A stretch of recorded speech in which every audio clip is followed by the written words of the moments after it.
There's nothing worse than climbing into a car that has been baking in the hot summer sun and feeling like you have stepped into an oven, which is why the air conditioning system, or AE, is one of the most beloved features in any vehicle. While we often take it for granted, the way it works is actually quite interesting.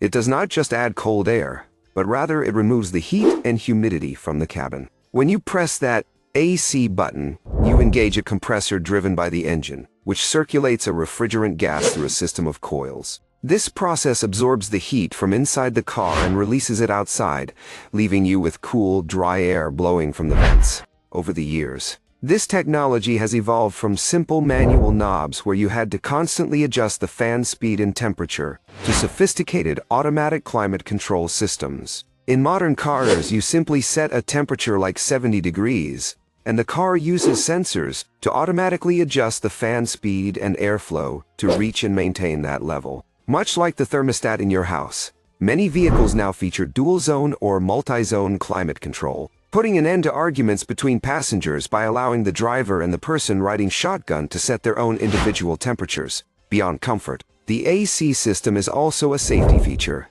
It is the fastest way to defog your windshield in the rain because it acts as a dehumidifier, pulling moisture out of the air so you can see clearly. It also helps keep drivers alert, as driving in a hot, stuffy cabin can induce drowsiness and slow down reaction times.